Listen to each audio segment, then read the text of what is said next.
Olá pessoal, tudo bem? É o professor Rodrigo Bianchini e nós vamos ter uma aula hoje sobre mitos, ou melhor, sobre mitologia greco-romana. Por que a gente vai estudar os mitos, né? Para a gente compreender um pouco essa questão do mito, para a gente depois entrar na mitologia grega, para depois a gente fazer uma ponte de entender, inclusive, a questão dos contos de fadas, né? Como é que eles chegaram até nós? Eles vêm dessa prática de contar as histórias, que é essa coisa do mito, né? Então, o mito, na verdade, é uma narrativa de caráter simbólico e imaginético, né? Então, quando a gente fala em mito, tem que estar claro para a gente. O mito é esse caráter simbólico que traz símbolos, simbologias para a gente de uma forma imaginética, né? De uma forma através da imaginação. Ou seja, o mito não é uma realidade independente, né? Ele é uma coisa que surge do nada, né? Ele vai evoluindo com as condições históricas e étnicas relacionadas a cada cultura. Para ficar mais claro, né? Por que a gente vai falar, por exemplo, da mitologia grega? Porque a mitologia grega, para nós, países ocidentais, ela é meio que o berço, né, de toda a nossa relação com o mito. Ela cria, a gente vai ver os nossos contos de fadas, ele tem uma relação muito forte com o mito grego. Por isso que a gente vai estudar essa questão da mitologia grega. Existem vários mitos, né? Se você for no Japão, os mitos, por isso que eu falei essa coisa da evolução histórica e étnica, né? Está ligado com isso. Por exemplo, na cultura japonesa oriental, os mitos deles são completamente diferentes dos nossos mitos, né? Tem algumas semelhanças, mas se difunde muito, como os mitos africanos também, né? Se a gente for para o campo religioso, vamos pegar os mitos cristãos e tem os mitos africanos de caráteres orixás, né? Aquela coisa toda. Enfim, para a gente não bagunçar muito, a gente tem que entender um pouco que é essa coisa do mito, né? E o mito está muito associado ao rito, né? Então, a humanidade, desde os primórdios, ela faz esse ritual, né? Ou seja, eu vou lá, o homem dança, prestava culto aos deuses, né? E fazia arte, pintava, fazia artesanato. Então, tudo isso é um ritual. Se fazia um ritual em determinado mito. Então, para a gente não se alongar, a gente vai falar especificamente dessa aula um pouco da mitologia grega, né? Ou greco-romano, né? Mas a gente não vai... O romano, ele meio que se apropriou da cultura grega e modificou algumas coisas e expandiu isso, e para a gente chegou um pouco essa mistura do greco-romano. Mas o grego, a mitologia grega, ela é muito riquíssima, ela foi muito explorada. E a gente tem que entender, vamos partir desse entendimento para a gente chegar numa compreensão lá no fim da aula, né? Então, para isso, a gente tem que contar histórias, né? A mitologia são contações de histórias. O que o grego fazia? O grego utilizava os mitos, né? As histórias para ensinar, educar mesmo os seus semelhantes, a poli, né? Os gregos.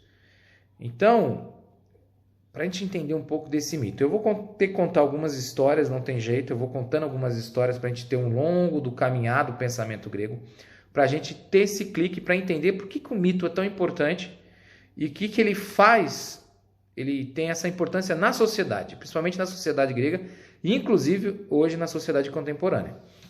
Então vamos lá, vamos contar umas histórias que não tem como fazer. Então, o grego, vamos dizer lá, o grego primitivo, o grego que estava lá no meio do nada, né, na ilha, então nós estamos falando séculos e séculos antes de Cristo, né? Põe 2000 anos para trás, né? Vamos ter que também fazer essa orientação. Então, o grego que estava lá, naquela ilha, desse tamanho, uma ilhazinha de nada, ele tinha uma necessidade de compreensão das coisas, né? Ele não tinha o conhecimento científico. Então, nós estamos falando do grego primitivo, que vamos, para ter uma comparação, seriam os nossos índios, que também têm seus ritos, certo? Então, o grego que estava lá, no meio da ilha, ele olhava aquilo lá, ele via as estações do ano, ele via o oceano, chuva, a agricultura de um certo ponto, a natureza vivendo, nascendo, né, se transformando, e ele, como todo homem, tem a necessidade de explicar alguma coisa. Então ele olhava para aquilo ali e falava, eu preciso explicar isso aqui. E aí o que eles faziam, né? Eles criavam mitos, criavam histórias. Inclusive, agora eu vou contar a mitologia da criação do mundo. Então, para o grego, para lembrar um pouco para todos, ele era politeísta. Ele não acreditava num único Deus, né? Não, isso. Ele não é monoteísta. Monoteísta é quem acredita em um único Deus, que é, por exemplo, o regime cristão.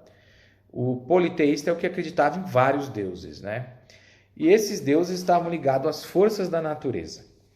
Então, no princípio, Urano e Gaia, né? Urano, que é o Deus Pai, o céu, né? A divindade, a supremacia, teve um envolvimento com Gaia, né? Quem é a Gaia? A Terra, né? Porque o homem primitivo olhava para aquilo ali, via o céu, via a atmosfera, essa coisa toda, e ele sabia que ele estava dentro de um lugar, de um espaço que ele chamou de Gaia, o grego, que era a Terra, né? Então ele conta essa mitologia. No início, o caos reinava, Urano e Gaia, filhos do caos, né? Virado pela tempestade, se juntaram para dar a vida aqui na Terra, fecundar a Terra. E aí, dessa fecundação, nasceram vários seres divinos e naturais.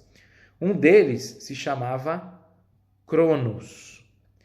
O que é o Cronos? É o ser divino, uma divindade, que é o tempo, né? Porque o homem, o grego real, vamos separar, né? Quando eu falar grego real, o grego que vivia. Quando eu falar mitologia, são as histórias. Então, o grego real, ele olhava para aquilo e viu o tempo passando. Então, continuando, vamos dividir o grego em duas categorias. O grego real, o que vivia na ilha grega, e o grego mitológico, né? Que era onde se baseavam as mitologias. Então, para a gente continuar a história do Cronos, a nossa mitologia do Cronos, da criação do mundo, o grego real, ele vivia naquele ambiente e queria ter um entendimento daquilo, né? Ele queria ter as respostas daquilo que lhe era proposto. Então, quando ele via lá a baleia pulando no meio do mar, né, ele chamava aquilo de monstro, chamava aquilo de algum ser mitológico. Aí vem as histórias do Kraken, da criação. Então, para a gente concluir um pouco, volto para a mitologia da criação do mundo para o grego, né? O grego real, ele sabia que estava dentro de uma ilha e ele atribuía as coisas de alguma forma. Então, para a criação do mundo, ele inventou deuses. Ele começou a criar mitologia sobre deuses. Então, por exemplo, o Cronos, que nem eu acabei de falar, ele é o deus do tempo. Ele seria a supremacia do tempo. Porque para o grego ele entendia, o real, que o tempo está passando. Ele nascia, chegava a uma certa idade, ia morrendo. Então, ele tinha que ter uma explicação para isso. E ele chamava aquilo de Cronos, o titã, né? A divindade que comia o tempo, que absolutamente ele devorava o nosso tempo. Se a gente pensar no lado da filosofia, é um pouco disso, né? A cada instante, o tempo vai carcomendo a minha vida. Então, Cronos, a mitologia de Cronos se baseia nisso. Cronos se junta com a Reia, que é a ação da natureza, e ele cria mais divindades, procria outras divindades. E aí, Cronos, com medo de perder o seu reinado, isso vamos contar da mitologia, da historinha. Toda vez que Reia fecundava um filho, Cronos engolia os seus filhos. Então, nasceu o primeiro filho, ia lá, Cronos pegava e engolia, e assim foi com seus outros 6 filhos. Toda vez que Reia fecundava alguém, ele engolia os seus filhos, dessa forma. Aí fala, nossa, engoli, né? Que loucura, né? A gente olha para a história hoje. Sim, o único ser que come e a vida, ou fecunda a vida, é o tempo, né? Olha como tem um pouco a ver. Enfim, vamos seguir. Então, Cronos, lá, o Titã Crono, vivia ali, devorando seus filhos, passando a sua vida, né? Sendo o manipulador do tempo e vivendo nesse espaço físico. Reia, cansada de ser sobreposta, né, às vontades do Titã Cronos, o que ela decide? Ela decide que no último filho, no seu sétimo filho, ela não entrega o filho a Cronos. Ela pega simplesmente dá um paralelepípedo, melhor dizendo, dá uma pedra e fala, Cronos, está aqui o seu último filho, pá! Cronos não pensou duas vezes, pá! Engoliu o paralelepípedo e estava tudo certo. Pergunta, né? Uma coisa meio confusa. E, enfim, nisso, Reia pega essa criança, bane do Monte Creta e manda ele para longe para viver no outro monte, o Monte Olimpo, que é o Monte Real, do grego real, o monte mais alto, um dos montes mais altos da Grécia, um monte muito importante. Então, o nome desse carinha se chamava Zeus, né? E Zeus foi criado entre as ninfas, num monte lá, tomava muito leite de cabra, né? Ele era muito fecundo, vivia lá em meio às cabras e vivendo a sua vida bela até ele criar a sua maioridade, né? E aí ele decide falar, olha, eu preciso acabar com essa tirania do Cronos, do tempo, então eu preciso retomar. Ele vai lá, consulta um oráculo e aí ele decide, faz um unguento, né? E desse unguento ele dá para Cronos, se disfarça lá de um bezerro, dá para Cronos, fala, Cronos, tá aqui. Cronos não olha, é um guloso, um faminto, engole a porção novamente, passa mal e de repente ele vomita todos os filhos que ele havia engolido, né? E eles não eram crianças e nem foram decompostos. O tempo pode fecundar ainda assim dentro da sua barriga. Os filhos estavam sendo fecundados dentro dele. E aí cuspiu todo aquele povo lá, né? Cuspiu a Hades, Poseidon, Hera, Hefesto, são 7, né? Então, Atena, expulsou tudo isso, vomitou todos os filhos. E aí começa um período de guerra para o grego, né? O grego mitológico, uma guerra chamada Titanomaquia, que é a guerra entre os deuses, que agora são chamados de deuses, que têm uma feição mais humana, contra os titãs, esses seres divinos, né? Tudo bem até aí?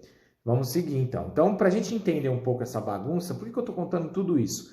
Para a gente entender como é que isso é um mito, isso é uma mitologia da criação do mundo para uma passagem do tempo para o grego, que era a coisa politeísta, né? De cultivar os deuses. Então, com essa mudança, para a gente entender um pouco, é uma mudança de anos, de séculos que os gregos foram entendendo. No início era aquele grego que olhava para as coisas e falava, meu, o bicho que pula no mar é um titã, é um monstro. Ah, a natureza é o titã tal que cuida disso. A gente está sendo aqui nesse mundo e está sendo levantado pelo titãs Atlas, eles seguram o mundo, né? Então isso era para o grego primitivo, vamos chamar assim. É a mesma coisa que, por exemplo, pegar os nossos índios, indo na mitologia indígena, que chamam o sol de Tupã, né? Então, para ele, o deus, o sol era um Tupã, o deus sol, né? Que cuidava de todo dia fazer raiar. Só que o grego real ele foi evoluindo. Então, com o tempo, ele começou a ter um pouco desse conhecimento científico. A partir do momento que ele tem um pouco do conhecimento científico, ele sabe que o Sol é um astro, né, que não é só um titã. Então ele começa a reinventar os mitos, a dar outras estruturas para os mitos, que não seja mais essa coisa primitiva. Por isso que começa a surgir o quê? Os deuses, né? Começa a surgir essa outras mitologias. Lembra aquele comecinho da aula que eu falei? a mitologia ela tem que se adequar às mudanças. Então, só para a gente dar mais uma pimentada na coisa, eu vou contar outro mito rapidinho. Depois da titanomaquia, dessa guerra entre os deuses, né, que durou 100 anos, segundo a mitologia, demorou séculos de luta, um século de luta, né, os vencedores foram os deuses. Muitos dos titãs foram aprisionados, ou foram banidos, ou foram mortos. E quem começou a prevalecer são os deuses que a gente mais ou menos conhece um pouco da mitologia. E alguns desses, o Cronos foi aprisionado, né? O tempo, então os deuses tinham poder nesse tempo agora de controlar o tempo. Ele não era mais um caos, criado dentro de um caos. Por quê? Porque o grego começou a entender de datas, né? De calendários, de saber que tinham tantos dias no ano, de fecundar uma ideia. Então eles começaram a falar, agora a gente domina o tempo. Só para entender. Então, dois mitos muito rápido.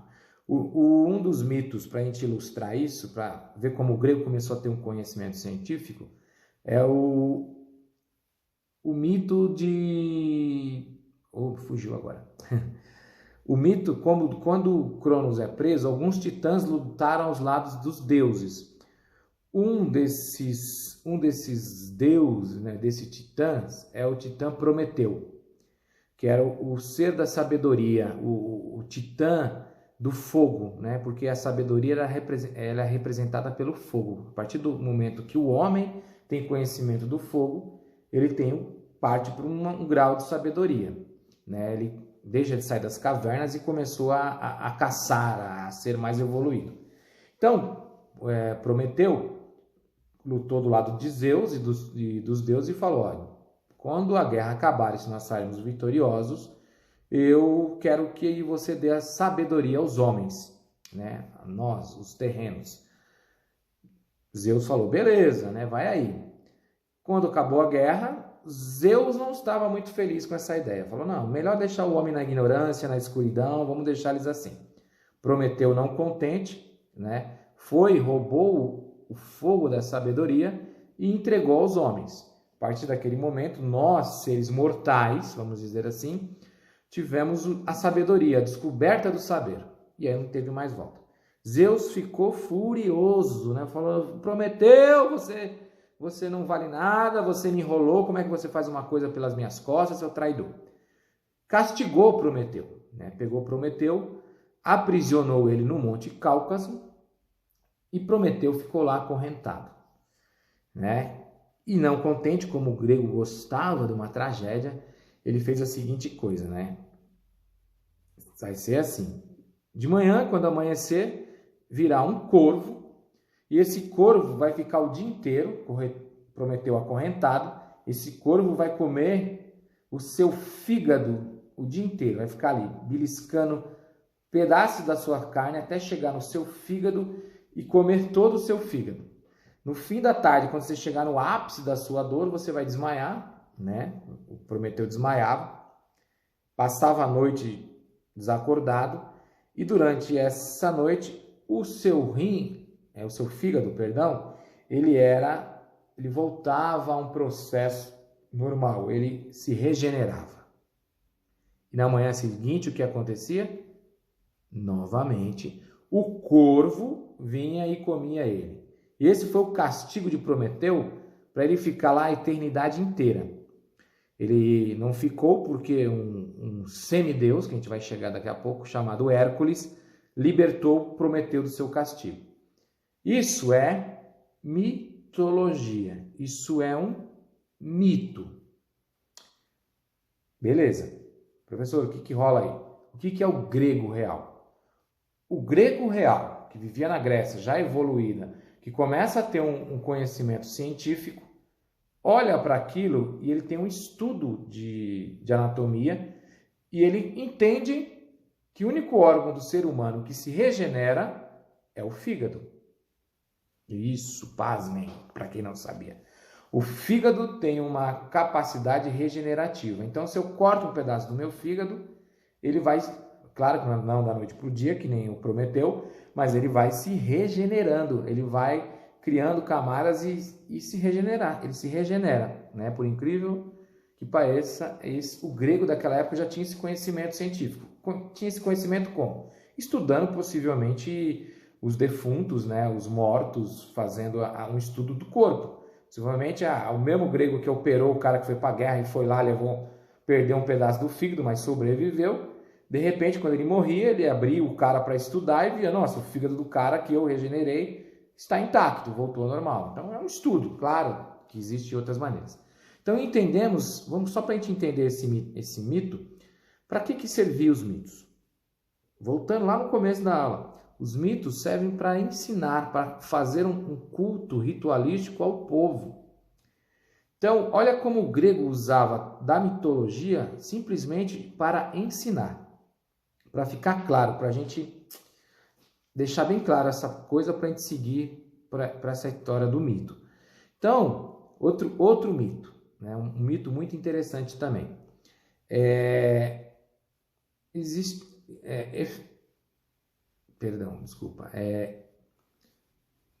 Existiam dois deuses que eram apaixonados pela mesma mulher, né?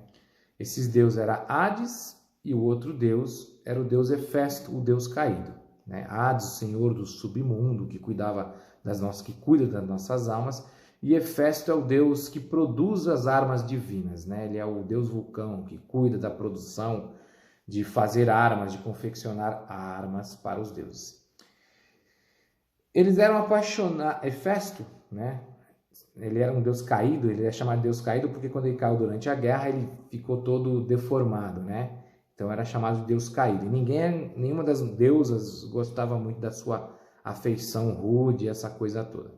E ele era apaixonado por essa deusa, né? E ele chegou para Zeus e falou: Zeus, eu quero essa mulher para mim. Eu quero essa mulher para mim, e eu quero.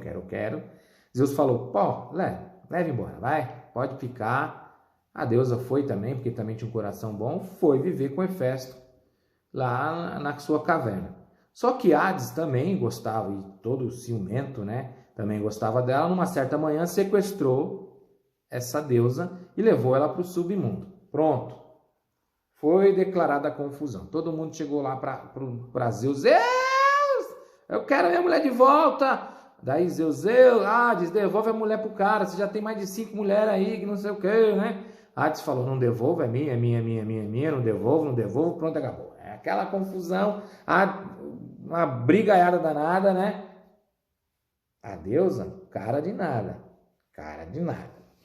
né? Aí Zeus, vou resolver esse impasse, vamos fazer o seguinte: durante 6 meses, essa deusa vai ficar com Hefesto, e durante 6 meses vai ficar com Hades, lá no submundo. Nenhum dos dois começaram a brigar: você tá doido, que não sei o quê. A deusa falou: me dei bem, né, mano? Vou ganhar 2 presentes, viver com 2 maridos, ninguém vai encher o saco, tô tranquilo, eu vou ficar quietinha, né? Brincadeiras à parte, começaram a brigar. Zeus falou: é a minha palavra, eu sou o Deus que manda, acabou, cada um no seu canto. E foi assim. Durante 6 meses, a deusa vivia com Hefesto, e durante os outros 6 meses, vivia com Hades no submundo. Mitologia. Vamos lá, para a gente entender de uma vez por todas essa questão do mito. O que eu estou explicando com esse mito? Isso é mitologia, história. O que é real? Nos campos gregos e na maior parte da ilha grega, existe uma florzinha amarela que ela durante 6 meses ela fica flore os campos gregos, né? Ela banha a planície grega nos campos, né? Então ela fica lá durante 6 meses, durante a primavera e o verão, né? E depois de 6 meses, com o inverno rigoroso que tem na Grécia, ela desaparece, ela morre durante o inverno e fim do outono, né? Então essa plantinha se chama Perséfone. Qual era o nome da deusa? Perséfone. Então, Hades e Hefesto se apaixonaram por Perséfone. Isso é um mito. O que é o real é a florzinha amarela que nasce nos campos. Confusão? Vamos tentar. Então, como é que o o povo grego ensinava ciências, matemática, a língua, a cultura principalmente do seu povo, através dos mitos, através da contação dessas histórias. Então, as crianças, quando eram reunidas durante o ensinamento, não se passava na lousa, né? Não se usava tecnologia, se usava a contação de história, se usava a mitologia. Então, para explicar o nascimento daquela florzinha no campo, se contava toda essa história mitológica, que eu acabei de contar para vocês, para educar as crianças e educar um povo. Porque isso era muito mais rico, não era tão ruim como eu conto, né? Isso era contado pelos professores ou pelos mestres com muita sabedoria e com muita riqueza de detalhes. Então, o mito, que aí nós vamos chamar da Perséfone, da flor que banha os campos gregos, era contado dessa forma, se contava tudo. E por que a mitologia greco-romana, mas mais os gregos principalmente, era muito rica? Então, para tudo, eles inventavam o mito. E para ficar claro, eu tenho até aqui, ó, vou até indicar aqui para vocês, que tem um livro aqui que tem as 100 melhores histórias mitológicas. São 100, a grossura do livro, né? Tem até na biblioteca do Estado, é um livro do Estado, inclusive, que eu peguei emprestado, que conta todas as mais de 100 histórias, né? As 100 melhores histórias da mitologia grega. Então, era muito riquíssimo. Isso que foi o que chegou para a gente, né? Pensa, lá de 2.000 anos atrás, mais de 2.000 anos atrás, o que chegou de pergaminho e o que se salvou. Muitas das coisas ainda se perderam. Então, percebo como o mito, somente na era grega e romana também, ele foi muito importante. É importantíssimo na questão da educação e na formação de um pensamento e unificação de um povo. E aí a gente vai chegar no tema, que a gente vai chegar nos contos de fada, para a gente entender um pouco. Então, era uma forma de educação, era uma forma de formação, de cultuação, inclusive. Tem muitas coisas ligadas a culto religiosos que eram contadas através dessa mitologia, certo?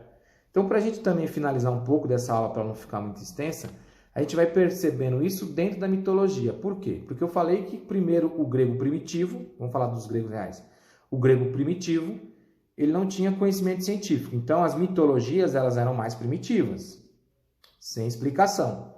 Com o advento dos deuses, o culto aos deuses, que teve esse período que os gregos tinham esse culto muito forte, tanto que nós temos, né, exemplos de grandes templos dedicados aos deuses, onde o grego, o que ele tinha conhecimento científico, ele explicava com a mitologia.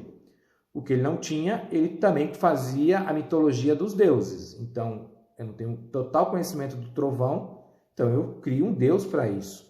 Eu sei do amor, dos sentimentos, eu crio um deus, uma deusa para isso, né? Afrodite, a deusa do amor, né? Que cativa o homem pela beleza. Então, vê que o grego vai criando tudo isso, todos esses mitos bárbaros para educar, para ensinar. Então, para a gente ver como o mito vai evoluindo. Com a Grécia evoluindo, que é o fim de um período grego, que os deuses já não são suficientes. Daí o grego real ele já começa a falar, eu sei que não são os deuses, que eu não tenho que fazer um sacrifício para chegar até outra ilha. Eu não tenho que fazer um sacrifício para Poseidon ou erguer um templo. Eu tenho conhecimento marítimo, eu passei a ter conhecimento ser guiado pelas estrelas, e aí o grego já fala, peraí, só para a gente entender essa coisa cronológica, né? Não basta mais um deus. É onde o homem, que o grego dá um avanço mais ainda tecnológico, que a razão é o saber de tudo. É o momento que o grego já começa a duvidar dessa questão religiosa e começa a colocar o homem no centro do mundo. Então essa historinha de mitos de deuses já não começa a valer. O que eles começam a inventar? Os semideuses. Quem são os semideuses? São metade homem e metade deuses. São os heróis, né? São esses homens capazes de construir coisas e fazer coisas subhumanas, Quem são eles? Hércules, Perseu, Aquiles, né? A Helena, né? Para também falar das mulheres. Então, para a gente ver como... Aí são outros mitos. Se começa a contar outros mitos, né? E esses mitos são mais próximos da gente. A gente conhece, ouviu muita coisa, desenho, coisa desse tipo ligado ao Hércules, por exemplo, e as suas façanhas. E Perseu, né, também, que luta do lado dos deuses, mas ao tempo todo ele questiona os deuses. Tem um filme, A Guerra dos Titãs, Fúrias de Titãs, perdão, assistam, que fala um pouco disso, tem uns problemas, mas enfim. Mas para você ver que daí, olha como o grego vai evoluindo. A gente está falando de séculos e séculos de construção de pensamento. Então, para a gente finalizar um pouco isso e ficar um pouco com essa... É uma aula muito longa, eu vou tentar ser curto para o vídeo não ficar tão comprido. De entender que esses mitos, né? A criação do mito era uma forma de educação, uma forma de cultuar um culto religioso e uma forma de um povo permanecer nas suas estruturas. Quando a gente vai para as histórias, para as nossas histórias, né? Eu estou falando do grego como exemplo porque muitos dos gregos, dos mitos gregos, continuaram na nossa vida até hoje, continuam na nossa vida até hoje. Né? Então, quando você estava lá na sua casa, lá, né? Quem tem vó, parentes no interior, tem uma avó que você frequentou muito a casa e que era do interior, possivelmente você escutou muitas histórias sobre lobisomem, sobre saci pererê. Eu lembro que faz muito parte da minha infância que meus avós moravam em sítio, em aqueles lugares isolados, e lembro como a gente se reunia às vezes e eles começavam a contar cada histórias assustadoras para a criança. Eu achava aquilo fantástico, né? Com medo também, porque acho que o medo é essencial. E é isso que a gente vai ver nos contos de fada, que os contos de fada, a princípio, principalmente quando a gente pega os Irmãos Grimm, o Chapeuzinho Vermelho, né? A gente hoje é um pouco mais fantasioso, mas eles foram criados para educar o povo, né? A gente vai entender um pouco, já adiantando um pouco a próxima aula, para entender que como o mito ele era criado para educar. Porque eu, como criança, dentro do interior, eu não saía à noite tão distante da minha casa, porque eu tinha medo do lobisomem, né? Eu sabia que até certo ponto eu não podia ir, porque aí a gente lembrava das histórias e isso acontecia. Então vamos pensar lá na Idade Média, quando foi escrito um pouco os contos do Grimm, que eram muito fortes, né? Que era isso, muitas crianças desapareciam no meio do mato porque os animais comiam, desapareciam. Então, para educar aquela criança, se contava contos, se fazia histórias, se contava um mito sobre algum bicho que fazia com que aquela criança não avançasse a partir dali. Ali tem um bicho tal, não vai. E o que a criança fazia? Não ia. Ela era educada, né? Enfim, vai ficar um pouco extenso para a gente finalizar, para ter um entendimento dessa criação do mito. Eu usei o mito grego porque ele é fundamental dentro da gente, tá? Dentro da construção do caráter ocidental. Se a gente for, por exemplo, para o lado oriental, aí então a gente vai ver vários mitos que aí a gente fica, nossa, é muito estranho, diverge um pouco da gente. A gente estranha os mitos orientais porque eles são, muitos deles, completamente diferentes dos nossos, em conceito, em ritual, e aí é onde a gente causa um pouco de estranhamentos. E aí também tem os mitos africanos que também, eles agora parece que eles estão mais próximos da gente, né? De um certo ponto, a gente, por muito tempo, eles foram muito perseguidos, e até hoje eles são bastante, né? Porque ele está muito ligado a questões ritualísticas, e a gente acaba, começa, por exemplo, a falar de orixás, são mitos, né? São histórias também de contações de mitos que a gente começa a ouvir, o Baloê, essas coisas assim, a gente começa a ouvir, são histórias de mitos africanos, que vieram de lá.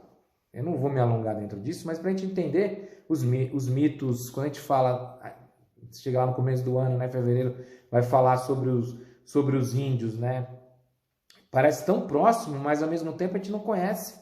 A gente tem pouca estrutura do mito indígena. A gente conhece muito razoável, Mas se você entra numa tribo, né, e você começa a conversar, seja com os chefes, e não são muitos velhos, como é que eles sabem contar as histórias?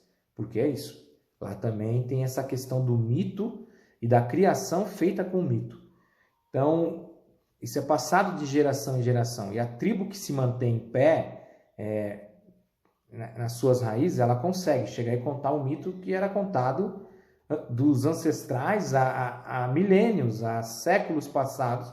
E aquilo é passado até hoje e a gente entende. Se a gente sabe do Deus Tupã é porque é muito maluco que a gente sabe muito mais por uma questão dos jesuítas, né? Mas se você for em várias tribos na Amazônia, cada tribo talvez tenha um mito diferente para o Tupã. Ele vai dar nomes diferentes, dependendo da cultura daquele povo, tá bom? Então a gente vai ficar por aqui hoje com essa aula para a gente entender essa questão do mito, para a gente finalizar essa questão do mito e ficar um pouco com essa história da mitologia grega. Leiam, quem tem a oportunidade de ler alguns mitos gregos. Sempre tem uma bagunça, quem for pela internet, que mistura o grego com o romano. Mas tudo bem, o legal é ler um pouco dos mitos e começar a identificar algumas coisas nesse sentido, tá bom? Então, pessoal, vou ficar por aqui. Um abraço, espero que essa coisa do mito tenha ficado um pouco claro para vocês. E nos vemos na próxima aula, que possivelmente vai ser com a professora Marcileia, que vai estar falando talvez sobre uma questão dos contos de fada, né? Da coisa mais contemporânea. Ela usa como guia também esse livro muito interessante que chama Fadas no Divã, que é muito interessante também.